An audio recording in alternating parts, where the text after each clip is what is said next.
북한 목선 얘기입니다, 시청자 여러분. 북한 목선 은폐가 없었다? 이게 이제 15일 날이었죠? 예, 삼척항 방파제에 이제 북한 목선이 둥둥 떠와서 정박한 상태에서 발견이 됐는데 우리 군 당국은 삼척항 방파제가 아니라 삼척항 인근 등등 발표하면서 거짓말한 거 아니냐, 은폐한 거 아니냐, 축소한 거 아니냐 등등의 논란이 있었습니다.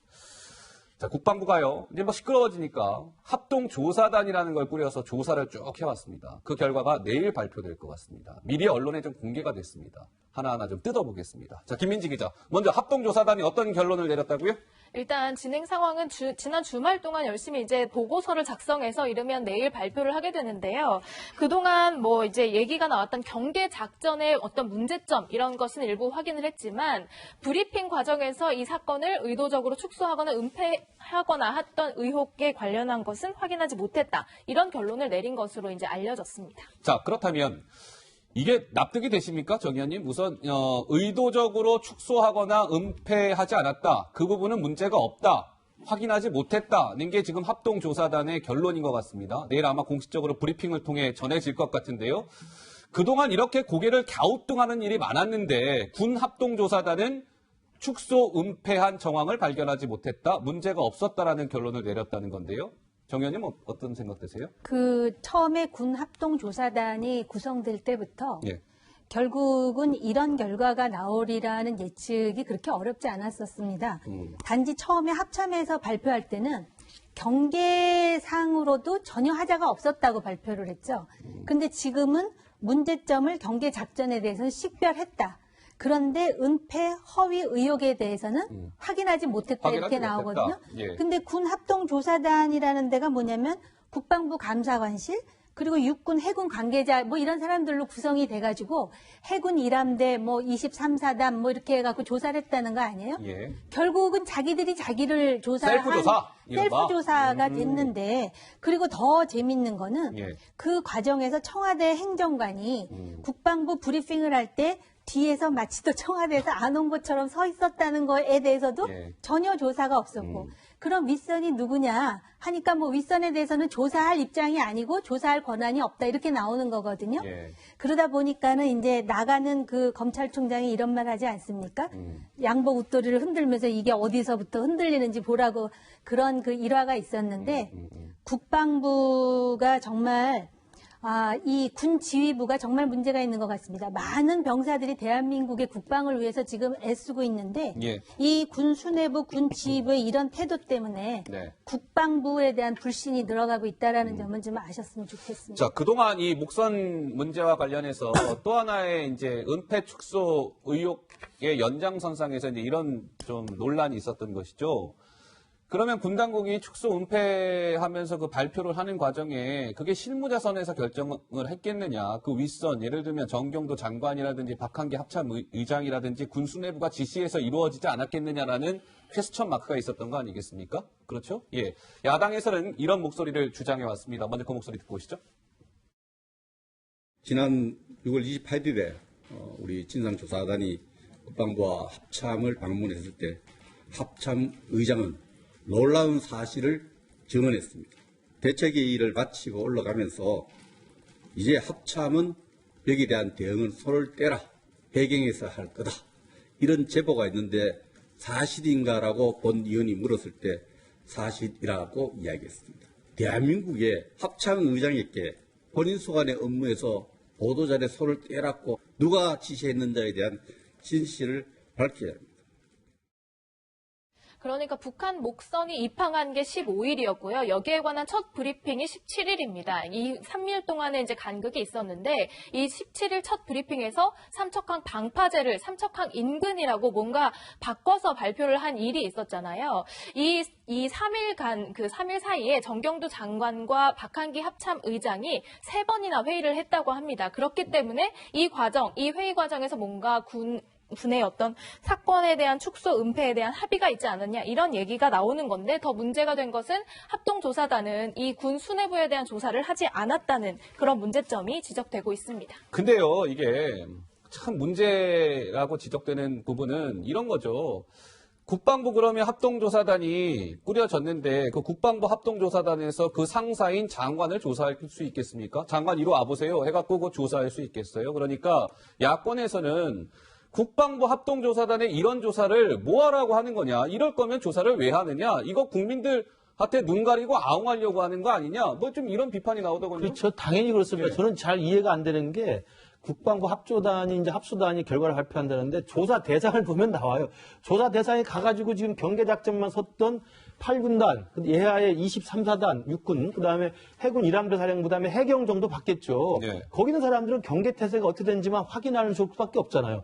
만약에 지금 국방부 조사단이 이야기하는 것처럼 은폐 축소 의혹이 없다라고 이야기하면 예. 은폐 축소의 의혹을 받고 있는 대상을 가서 조사를 해야죠. 아하. 그 은폐 축소를 그 사람들이 했습니까? 예. 23사단에서 무슨 발표한 적 있습니까? 해경에서 그 삼척에서 발표한 게 아니잖아요. 예. 용산의 국방부 청사에서 발표한 거잖아요. 그러면 발표한 그 발표까지 내려오게 된 국방부 장관, 합참의장, 예컨대 청와대 안보실 이분들을 조사를 해야 축소 의혹이 있었는 건지 은폐가 있었던 건지 확인하는 거지.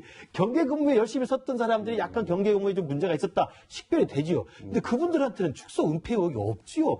삼척에서 기자회견한 적 없잖아요. 예. 기자회견 용산에서 했단 말입니다. 그러면 그것과 관련된 장관, 합참의장, 청와대 안보라인 그리고 국방부 대변인 정도를 물어서 조사를 해봐야 이게 축소가 있었는지 은폐가 있었는지 아는데 예. 그걸 조사 안 하고 축소 은폐 의혹 없다고 그러면 사실은 이건 정말 셀프 조사 중에 정말 셀프 조사죠. 자, 오늘 국방부에서는 기자들을 상대로 한 정례 브리핑이 있었습니다. 기자들 좀 질문이 이어졌어요. 내일 합동조사단 결과 이제 발표가 예정이 되어 있으니까요. 자, 그 영상 먼저 하나 만나보고 싶을까요? 청와대 행정관의 백그라운드 브리핑 출입과 관련한 것에 대해서는 조사가 이루어지지 않았다고 하는데 사실입니까? 철저히 조사하고 투명하고 또 소상하게 결과를 발표할 예정입니다. 결과 발표 시까지 기다려 주십시오. 그 초기 대응에 있어서 청와대하고 협의한 내용이 이 협의한 내용하고 그 절차도 이 조사 대상에 포함이 되는 게 맞습니까? 결과를 좀 보시면 알 것 같습니다. 대변인님, 그런데 이제 대부분의 그 조사 사항에 대해서 은폐 의혹이 없었다는 결론이 나온 것으로 알고 있는데 조사 결과 시 저희가 말씀드리겠습니다. 예. 자, 근데 이게요, 청와대 이제 행정관이 국방부에서 있었던 17일, 19일 브리핑 때 이제 그 청와대에 파견돼 있는 청와대 군 대령이죠. 예, 청와대 행정관이 군 브리핑을 지켜봤다는 거 아니겠어요? 그 논란과 관련해서 이 국방부 합동조사단이 이제 조사를 해왔는데 뭐 이렇게 얘기합니다. 군에서는 또 청와대는 국방부 합동조사단에서 조사할 권한을 갖고 있지 않다. 그럼 은폐 축소 의혹에 대해서도 관련 사실을 확인하지 못했다. 윗선 지시 의혹에 대해서도 사실상 직접 조사가 이루어지지 않았다. 청와대를 상대로 한 의혹에 대해서는 조사 권한이 없다. 그럼 국방부 합동조사단은 뭐 하는 거죠? 이게 사실은 조사의 한계가 처음부터 명백했던 그런 조사단이 아니었나 싶어요. 예. 합동조사단이 결국에는 지금 조사 결과에 객관성 아직 발표도 안 났음에도 불구하고 의심을 받는 게 군 수뇌부가 벙커에 모여가지고 3일 동안 회의를 했는데 예. 국방부 브리핑이 그 뒤에 나왔어요. 근데 그 뒤에 이제 해경이나 경찰의 보고하고는 전혀 다른 그런 브리핑을 했는데 사전에 그 회의를 했던 군 수뇌부에 대한 조사를 하나도 안 했다. 그리고 청와대는 조사 권한이 없다. 예. 그러면 당연히 그 조사 결과에 대해서 어떤 결과를 얘기하더라도 의심을 받지 않겠습니까? 예. 그래서 저는 이 문제가 어떻게 보면 처음부터 이 단추를 잘못 깼다 그럴까요? 국방부가 잘못 브리핑을 하면서 여기까지 의혹이 일파만파 왔는데 결과적으로 국회에서 이 문제를 안 따져볼 수 없다고 생각을 하고 네. 우선은 국방위를 열어서 상임위 차원에서 현안 질의하고 또 하면서 이 과연 이제 은폐 축소가 있었는지 따져봐야 될 것 같고요. 예. 필요하다면 국정조사 해야죠. 국정조사? 지금 이제 자유한국당하고 바른미래당하고 국정조사 요구를 해놨지 않습니까? 예. 지금 다른 야당들 같은 경우에도 이번 사안을 좀 이해하기가 어려워요. 이 정부 여당이나 군의 대응을 좀 이해하기 어려운 면이 있고. 예. 근데 이제 국정조사를 하려면 합의가 돼야 되지 않습니까? 자유한국당이 어쨌든 그동안에 이제 국회를 들어오니 많이 옥신각신했고 예. 지금도 국회가 완전히 정상화된 거 아닌데 상임위 차원에서 이 문제의 그 이 전개 과정과 그리고 책임을 예. 짚으면서 국정조사를 만들어 나갈 필요가 있을 것 같아요. 예, 필요하다면. 알겠습니다. 그러니까 박 의원님 말씀에 이어서요. 이제 이게 이제 합동조사단의 결과가 발표가 되면은 사실 이제 뭐 이게 셀프 조사다, 셀프 면죄부를 준 거 아니냐 이제 논란이 지금 이어지고 있는 상황이기 때문에 이 목선 사태는 이걸로 끝날 것 같지 않습니다. 여의도 정치권으로 이제 좀 옮겨갈 모양새인데요. 자, 야당에서는 지금 이런 목소리를 내고 있는 것이죠. 그 목소리 잠깐 듣고 오실까요? 예상했던 시나리오이긴 하지만 그래도 어쩌면 이렇게 각본에 충실할 수 있는지 고양이에게 생선을 맡기는 격의 조사였던 것입니다.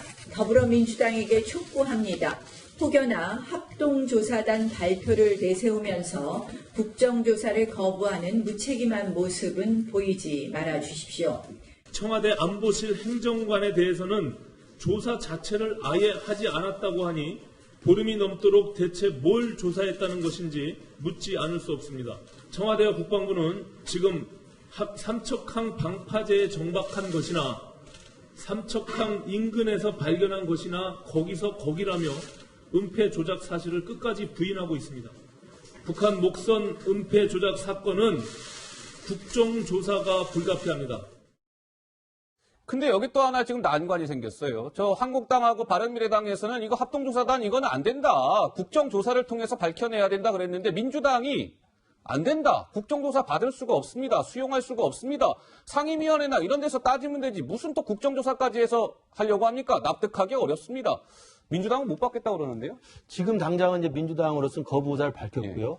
그리고 지금 한국당도 어렵게 지금 국회 복귀가 돼 있는데 지금 또 아직 합의 안 된 부분이 많이 있어요. 그래서 아마 제가 보건대는 제 그냥 개인적인 전망입니다만 국정조사의 필요성에 대해서는 아마 국민적 차원도 그렇고 야당들도 그게 동의하기가 쉬울 겁니다. 그렇다면 이인영 민주당 원내대표가 끝까지 거부하기는 어려워 보여요. 그러면 국회 정상화를 놓고 해결해야 될 몇 가지 사안이 또 있기 때문에 그걸 놓고 서로 간에 여야 간에 아마 서로 협의하는 과정에서 주고받기가 가능하지 않을까라는 개인적인 전망을 해봅니다. 그리고 또 하나는 이 부분이 이제 국방부 스스로의 합동조사단이 너무 셀프 조사가 됐기 때문에 한계가 있어서 지금 국정조사를 요구하는 건데 우리 박 의원 말씀대로 먼저 국방이라는 상임위를 가동해서 질문할 것 질문해봐야 됩니다. 그러나 거기서 조금 부족할 수 있는 게 국정조사하고 국방의 상임위 질문은 좀 다른 게 국정조사가 되면 실제로 국정조사위원들이 가서 누구를 불러내가지고 가서 조사할 수 있는 권한이 생기거든요. 그 상임위랑 좀 다른 거죠. 그런 면에서 본다면 지금 은폐 의혹이 너무 크게 부각이 되고 있기 때문에 결국에 가서는 국정조사까지 갈 수밖에 없지 않겠느냐.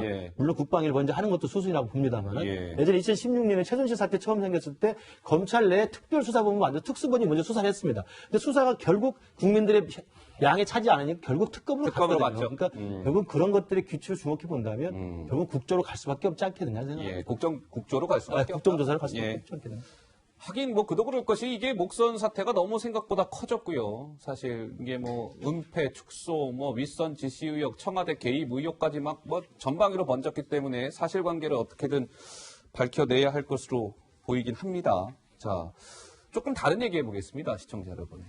청와대 참모 중에요. 청와대 참모 중에 대장이 누굽니까? 대통령 비서실장 아니겠습니까? 자, 김민지 기자. 대통령 비서실장이 요즘에 무언가를 시작했다면서요? 요즘에 SNS를 좀 살펴봤는데요. 노영민 비서실장이 SNS를 최근에 다시 시작했습니다. 지난 27일 날 대문 사진을 바꾸는가 하면 연이어서 이제 SNS를 올리고 있는데요. 28일 날 SNS를 지금 다시 시작하겠다. 잘한 것은 잘한 대로 인정받고 싶다. 그러면서 이제 정책 홍보 관련 글을 적극 올리고 있습니다. 이런 노영민 실장의 행동에 주목을 받는 이유는요. 취임 당시에 이런 말을 했기 때문입니다. 한번 들어보시죠. 제가 이렇게 좀 일찍 와서 몇 방을 들려보았습니다만 춘풍추상이라는 글이 다 걸려있는 걸 보았습니다.